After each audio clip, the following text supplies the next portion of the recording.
Hello everyone, आपका बहुत बहुत स्वागत है हमारे चैनल वाइटल आयुर्वेदा में। आज हम लोग पढ़ेंगे रसशास्त्र का चैप्टर वन शॉट में डिस्कस करेंगे। ये हमारा रसशास्त्र का क्रैश कोर्स होने वाला है, जिसमें हमारा वन शॉट में पूरा एक चैप्टर कवर रहेगा।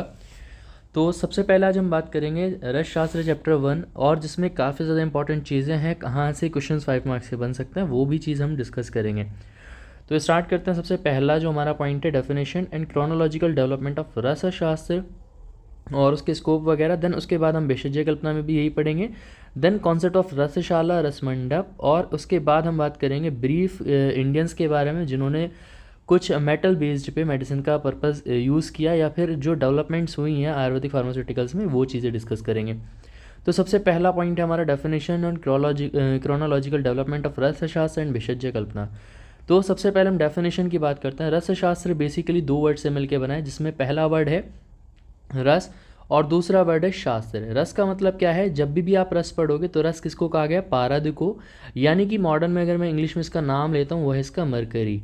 ठीक है। और शास्त्र का मतलब है सब्जेक्ट। तो एक ऐसा सब्जेक्ट जिसमें हम क्या पढ़ते हैं? मरकरी के बारे में पढ़ते हैं, कि किस तरह से हम मरकरी को मेडिसिनल पर्पस में, बेसिकली मेडिसिनल पर्पस में ला सकते हैं, वो सारी चीज़ें डिस्कस करते हैं। उसी को हम कहते हैं उसी को हम कहते हैं रसशास्त्र। तो रसशास्त्र दो वर्ड से मिलकर बना है, रस और शास्त्र। रस का मतलब क्या है? पारद, और शास्त्र का मतलब है सब्जेक्ट। तो एक ऐसा सब्जेक्ट जिसमें हम क्या करते हैं? रस से संबंधित विषयों का अध्ययन करते हैं या उनके बारे में पढ़ते हैं, वो कहलाता है हमारा रसशास्त्र। अब रस हृदय तंत्र ने रसशास्त्र के बारे में, या यहाँ पे किसके बारे में? मरकरी के बारे में एक छोटी सी उपमा दी है। क्या कहा है? एकसो रसराज शरीरम शरीर अमर अजरम करुते। मतलब क्या है कि रस हृदय तंत्र के अकॉर्डिंग क्या है कि केवल एक ऐसा अकेला रसराज है, यानी कि रसराज मतलब पारद है, जो क्या करता है? जिसके सेवन से अजर या अमर बनता है। शरीर के बारे में यहाँ पे बात की गई है। इसको लिखना ज़रूरी इतना नहीं है, बस यहाँ पे एक छोटा सा आप इंप्रेशन के लिए यूज़ कर सकते हो। अब हम बात करते हैं किस तरह से रसशास्त्र का डेवलपमेंट हुआ। मतलब जैसे हम आयुर्वेद का डेवलपमेंट पढ़ते हैं कि किस तरह से आयुर्वेद का अवतरण हुआ, लेकिन यहाँ पे हम बात करें कि रसशास्त्र को डिफरेंट एजेस में, डिफरेंट पीरियड में किस तरह से उसका डेवलपमेंट होता रहा। तो हमारा जो रसशास्त्र है, उसके टाइम पीरियड 5 फेजेज में उसको डिवाइड किया गया। प्राग ऐतिहासिक काल, दूसरा वैदिक काल, माध्यमिक काल, तंत्र काल और इटेरोकेमिकल काल।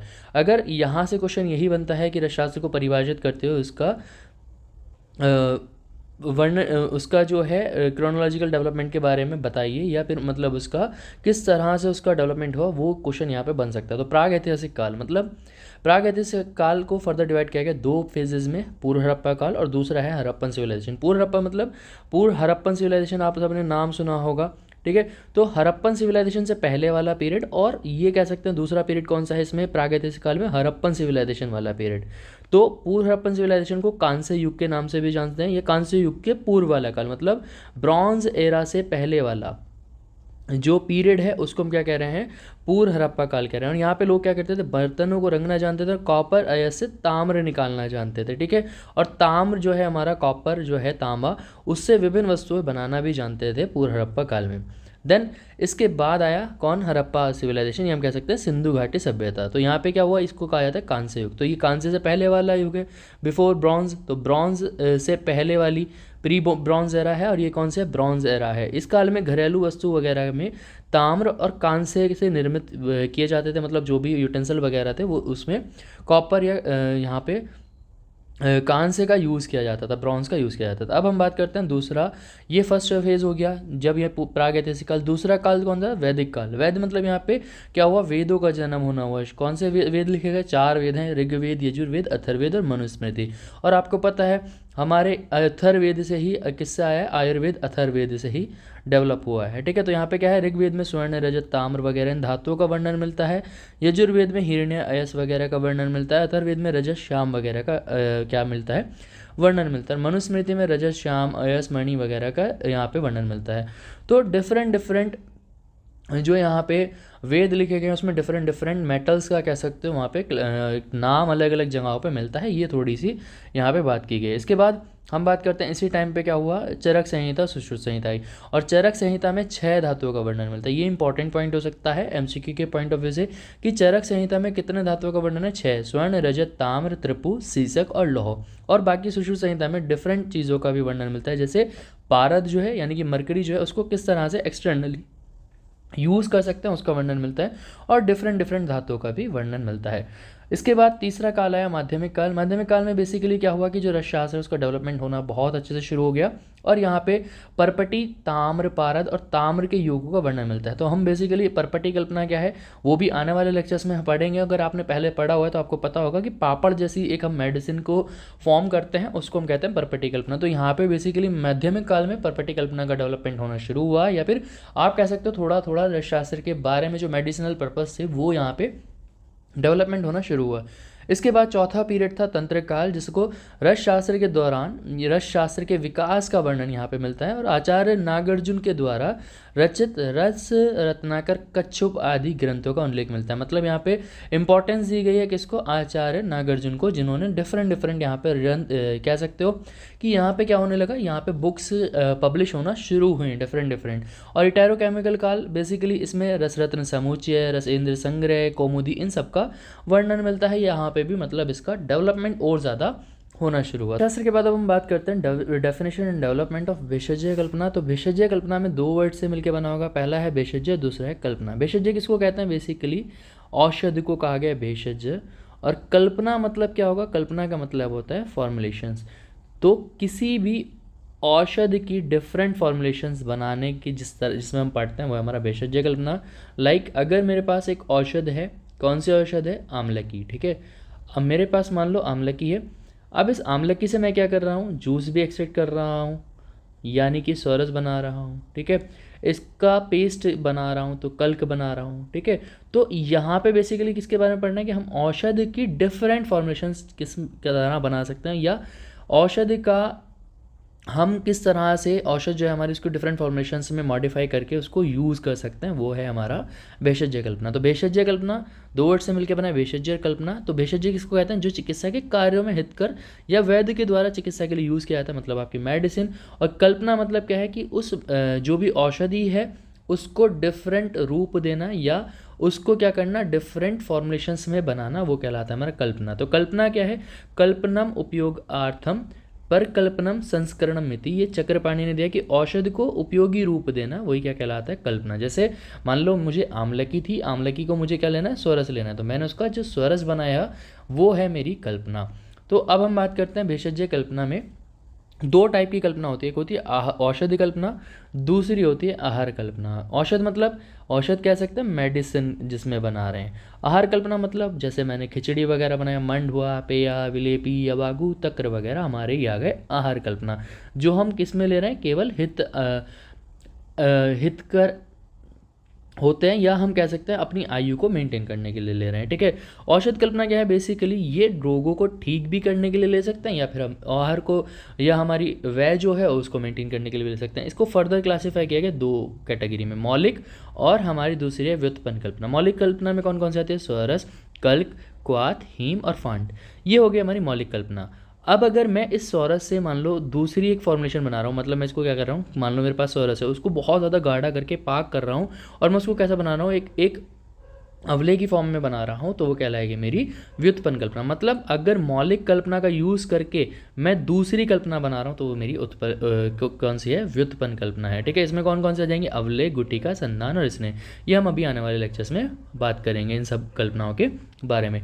इसी तरह भेषजय कल्पना का जो काल है, भेषजय काल है, वो भी 4 फेज में डिवाइड है। पहला वैदिक काल, दूसरा संहिता, मध्याधुनिक और आधुनिक काल। तो वैदिक काल में बेसिकली 4, तुम्हें पता है अथर्ववेद वगैरह में औषधियों का वर्णन मिलता है, और औषधि को अथर्ववेद में 4 विभाग मिलते हैं। पहला है अर्थवर्णी, अंगरसी, देवी और मनुष्यता। ये डिफरेंट मतलब पर्पस के लिए यूज़ किए गए हैं, तो वहाँ पे उनका 4 भाग में क्लासीफाई किया गया है। ये आप पॉइंट लिख सकते हो, और इम्पॉर्टेंट पॉइंट होगा MCQ के पर्पस से भी। संहिता काल में संहिता है हमारे पास डिफरेंट संहिता, जैसे चरक संहिता है, तो चरक संहिता के सूत्र स्थान में पहले 3rd चैप्टर में आपने पढ़ा होगा लेप कल्पना का वर्णन है, और वहाँ पे सोरस, कल्क वगैरह का भी वर्णन है। सुश्रुत संहिता में 6 कल्पनाओं का वर्णन है। 5 तो कौन सी है, 5 कौन सी है, पहली 5 जहाँ पे भी बात होगी वो होगी सोरस, दूसरा होगा कल्क, तीसरा होगा क्वाथ, चौथा होगा हीम, और 5वां रहेगा फांड। तो इन 5 कल्पना के बारे में तो है ही, साथ में हीम किसके बारे में, क्षीर कल्पना। क्षीर का मतलब होता है दूध के साथ किसी भी औषधि को पकाना। तो 6 कल्पनाएं मानी है आचार्य सुश्रुत ने, और ऊपर वाली 5 जो है वो मानी है आचार्य चरक ने। इसी तरह अष्टांग संग्रह भी 5 मानते हैं, कौन कौन सी? जो आचार्य चरक ने मानी है, स्वरस कल्पवाती इम्फांड और आचार्य काश्यप जो है काश्यप संहिता में मुख्य रूप से बच्चों की बात करता है, और यहाँ पे इन्होंने अगध की परिभाषा का भी स्पष्ट वर्णन किया है। तो हमारे पास 2 काल हो गए। इसके बाद है मध्यकालीन या भेषज काल। तो इस युग में क्या हुआ? गद निग्रह, चक्रदत्त, चारडंगर संहिता वगैरह लिखी गई। और आधुनिक काल मतलब जो हमारा रिसेंट फेज है, इस काल में क्या हुआ? आयुर्वेद ग्रंथ में भेषज रत्नावली वगैरह लिखी गई। और भेषज रत्नावली में सबसे पहले घृत और स्नेह का वर्णन मिलता है, स्नेह मूर्छन का। ये घृत और स्नेह मूर्छन क्या है वो भी हम लोग आने वाले लेक्चर्स में डिस्कस करेंगे कि किस तरह से घृत का कल्पना जब हम पढ़ेंगे वहाँ पे घृत का या तेल का मूर्छन किया जाता है, वो चीज़ सबसे पहले भेषज रत्नावली ने की थी। तो ये MCQ का पॉइंट रहेगा।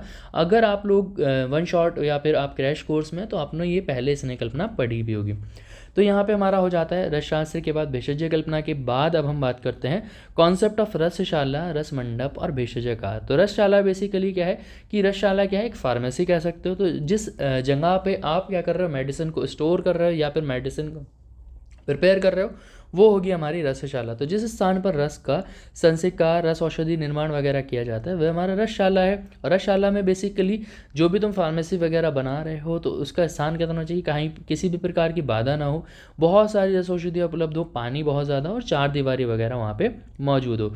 अब बात करते हैं इस फार्मेसी में जो काम किया जाएगा वो दिशा अनुसार किया जाएगा। आपको पता है 8 दिशाएं होती हैं। जब आपने काल पढ़ा होगा पदार्थ विज्ञान में, तब ये भी बात पढ़ी होगी। तो हमारे पास 8 दिशाओं के अकॉर्डिंग क्या है? पूर्व दिशा में क्या करना है? हमें रस भैरव की स्थापना करनी है। अग्नि दिशा में अग्निकर्म, दक्षिण में पाषाण यानी कि पीसना वगैरह, नेत्र में क्या करना है? शस्त्रकर्म वगैरह, पश्चिम में छालन धोना वगैरह, और वायव्य में क्या है? शोधन वगैरह। वैद्य कार्य कहाँ करेगा? उत्तर दिशा में। और जो भी औषध वगैरह है तुमने प्रिपेयर किया मेडिसिन, वो ईशान्य दिशा में रखी जाएंगी। उपकरण क्या क्या होंगे जो हमारी फार्मेसी होगी? अब मान लो कोई भी आप फॉर्मुलेशन बनाए तो उसके लिए क्या होगा? कोष्ठी वगैरह चाहिए होगी, मतलब चूल्हा वगैरह चाहिए होगा, जल की द्रोणी वगैरह चाहिए होगी, स्वर्ण लोह, इन सब धातुओं से निर्मित क्या होगा? हमारे पास पतीली वगैरह चाहिए होगी, कोयले, उपले, छोटी सी सीप, शंख वगैरह, जो भी हमारे पास मेडिसिन में बनाने के लिए, या जो भी हम कल खुआत वगैरह जो भी ये चीज़ बना रहे हैं वहाँ पे, उसमें रिक्वायरमेंट जो भी चीज़ें रहेंगी वो सारी चीज़ें हमारे पास रहनी चाहिए। नियुक्त कर्मचारी मतलब कौन कौन लोग वहाँ पे काम करेंगे? सबसे पहला होगा परिचारक। परिचारक को कैसा होना चाहिए? मेहनती होना चाहिए, स्वच्छ, शूर और बलवान होना चाहिए। निधि साधक जो भूत पिशाच आदि को दूर करने वाला जानता हो, या फिर बलि साधक जो बलि वगैरह को देने वाला जानता हो, और बेसिकली वो कैसा होना चाहिए? कृष्ण वर्ण का होना चाहिए।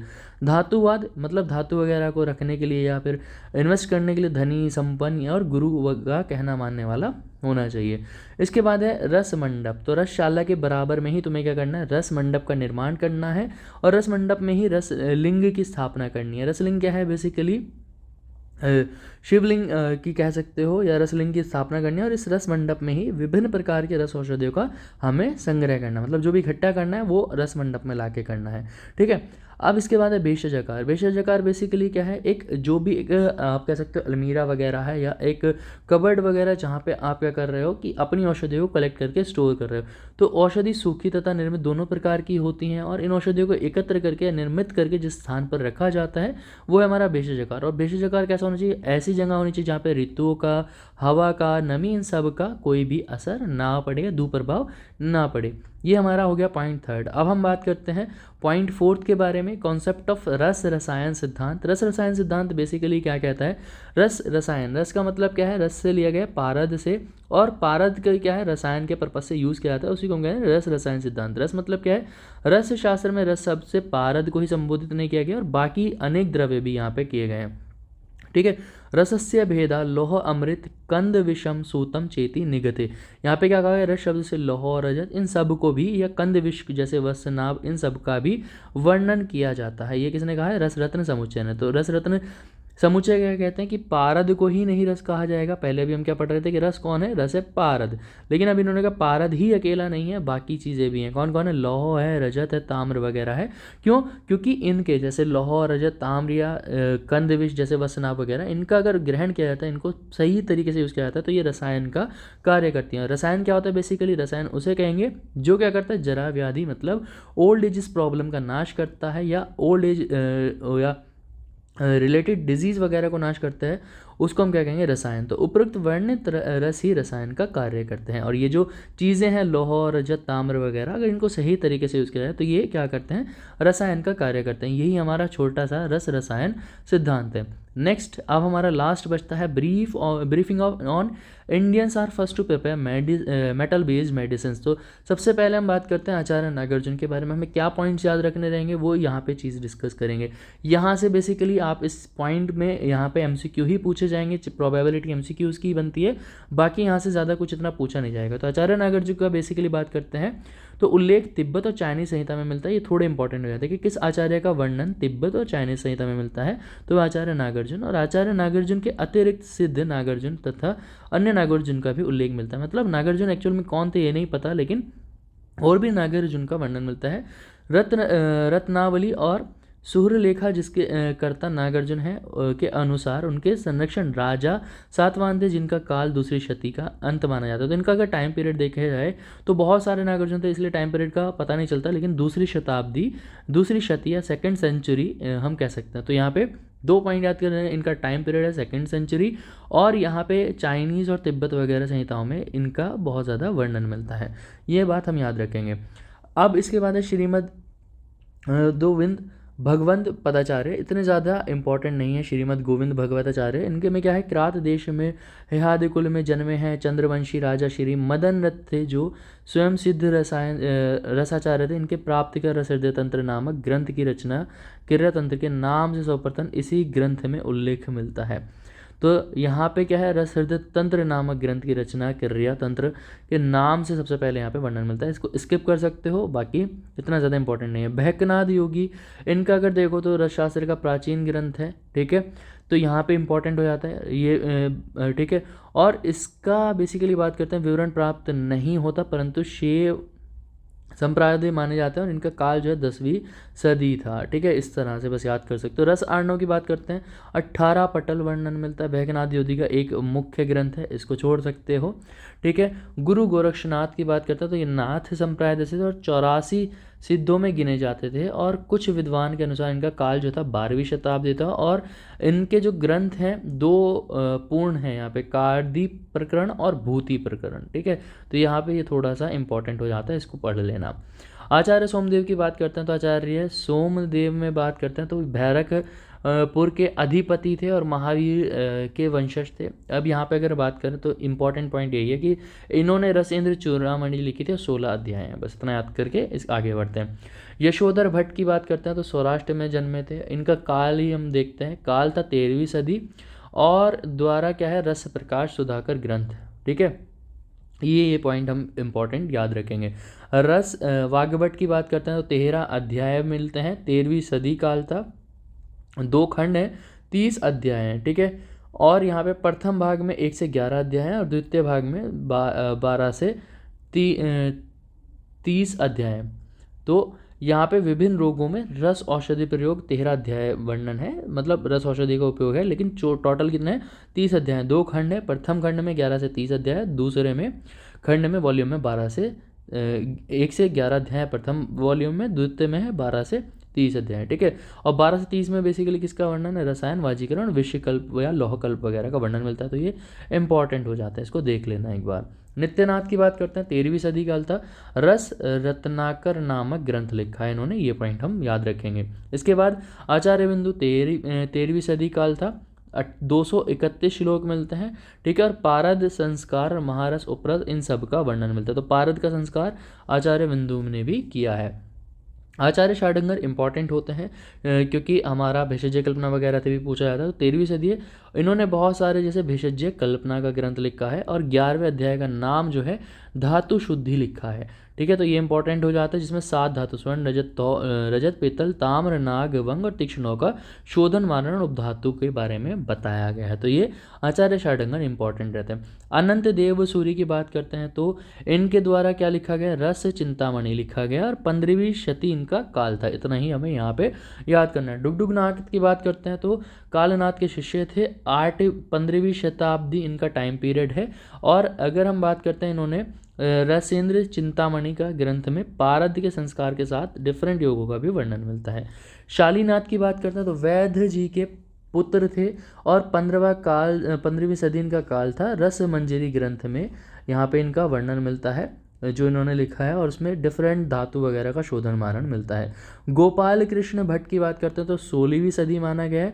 रस इंद्र सार संग्रह मिलता है, इनका जो ग्रंथ है 5 अध्याय में पूर्ण है। पहले अध्याय में पारद और उसके 8 संस्कार, देखो ये इंपॉर्टेंट हो जाता है, पारद और 8 संस्कार, रस भस्म विविध वर्ग उपरस वगैरह इन सबका वर्णन मिलता है। तो ये गोपाल कृष्ण भट्ट जो है इंपॉर्टेंट रहेंगे, इनको अच्छे से पढ़ लेना। आचार्य माधव की बात करते हैं, उपाध्याय के बारे में, सौराष्ट्र में जन्मे थे। आयुर्वेद प्रकाश इन्होंने लिखा है जिसमें 6 अध्याय हैं, ठीक है। 16वीं शताब्दी माना गया है। और इसके बाद है रस उपनिषद, पारद के संबंधित एक दुर्लभ ग्रंथ है, ठीक है। रस के बारे में, मतलब पारद के बारे में बहुत अगर कह सकते हो एक इम्पॉर्टेंट है, ठीक है। और इसके लेखक नाम तथा काल पता ही नहीं चलता, ठीक है, इनके बारे में। और इसमें रस उपनिषद में 18 अध्याय बताए गए, ठीक है। और इसके बाद लास्ट हमारे पास है आचार्य यादव जी त्रिकम जी, जो सौराष्ट्र के रहने वाले थे, और इन्होंने रस अमृत या आचार्य यादव द्वारा रचित इस ग्रंथ में 9 अध्याय हैं, जिसमें रस शास्त्र के डिफरेंट द्रव्यों का वर्णन मिलता है। तो ये भी हमारे लिए इंपॉर्टेंट हो जाता है। तो ये हमारा था चैप्टर नंबर 1 रस शास्त्र का, जो जो इंपॉर्टेंट पॉइंट्स है वो हम लोगों ने डिस्कस किए। आई होप आप लोगों को ये लेक्चर पसंद आएगा, और इसी तरह अगर आप लोग कंटिन्यू सीरीज़ रखवाना चाहते हैं तो कमेंट कर देना, वीडियो को लाइक करना मत भूलना, और हाँ वीडियो को ज़्यादा से ज़्यादा शेयर करना। मिलता है नेक्स्ट वीडियो में, तब तक के लिए गुड बाय।